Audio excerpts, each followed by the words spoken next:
Hi అండి, అందరికీ నమస్తే. Welcome to my channel Sravani Venkateshwar. చూసారు కదా ఎంత బాగుందో కర్రీ. ఇది పన్నీర్ కర్రీ అండి. ఎప్పుడు మనం ఒకేలాగా తినకుండా ఒకసారి ఇలా కూడా ట్రై చేయండి.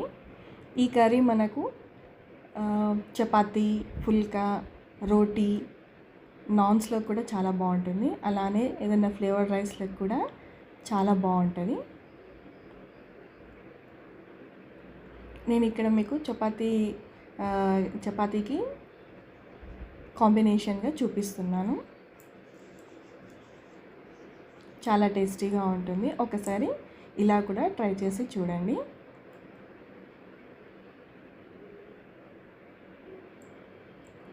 దీనికి కావాల్సింది ముందుగా ఒక ప్యాన్ తీసుకొని అందులో ఒక 2 టేబుల్ స్పూన్ వరకు నేను ఇక్కడ బటర్ వేసుకున్నాను.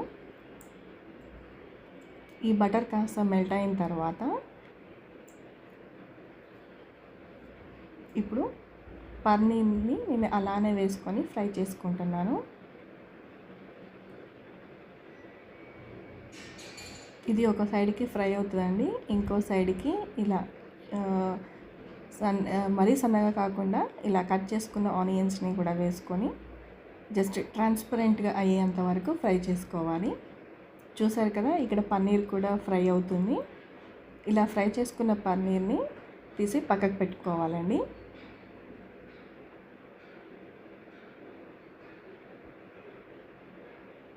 ఇప్పుడు ఈ ఆనియన్స్ కూడా ఫ్రై అయినాయి, చూసారు కదా, ట్రాన్స్పరెంట్గా అయినాయి. వీటిని కూడా తీసుకొని పక్కకు పెట్టుకోవాలి.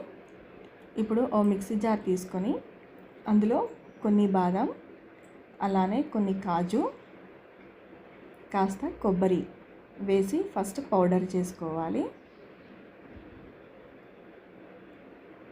ఇలా మొత్తం పౌడర్ చేసుకున్న తర్వాత మనం ముందుగానే ఫ్రై చేసి పెట్టుకున్నాం కదా, ఆనియన్స్ని కూడా వేసుకొని ఫ్రై చేసి మిక్సీ చేసి పక్కకు పెట్టుకోవాలి.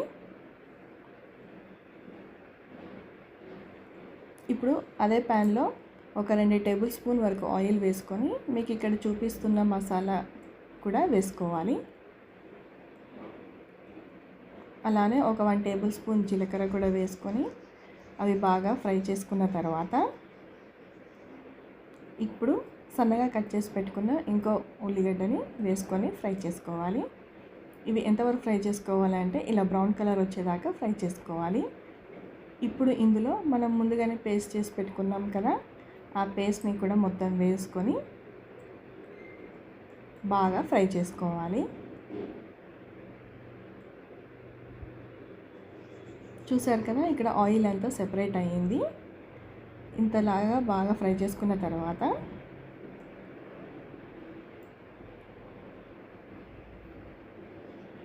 ఇప్పుడు ఇందులో తగినంత కారం, టేస్ట్కి తగినంత ఉప్పు, అలానే కాశ్మీర్ చిల్లీ పౌడర్, ఒక 1 టేబుల్ స్పూన్ ధనియాల పౌడర్, ఒక పావు టీ స్పూన్ జీలకర్ర పౌడర్ వేసుకొని బాగా మిక్స్ చేసుకున్నాను. ఇక్కడ కాశ్మీర్ చిల్లీ పౌడర్ కలర్ కోసం వేసుకున్నానండి. ఉంటే వేసుకోండి, లేదంటే పర్లేదు.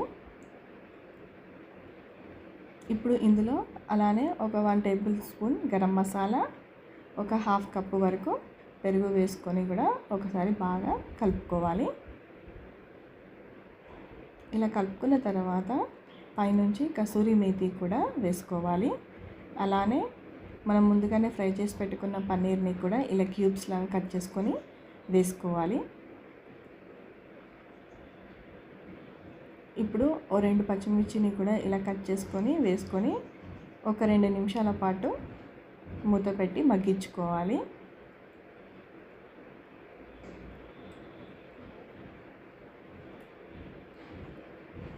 ఇలా మూత పెట్టి మగ్గించుకున్న తర్వాత చివరిగా కాస్త కొత్తిమీర వేసుకొని సర్వ్ చేసుకుంటే ఎంతో టేస్టీగా ఉండే మన పన్నీర్ కర్రీ రెడీ అండి.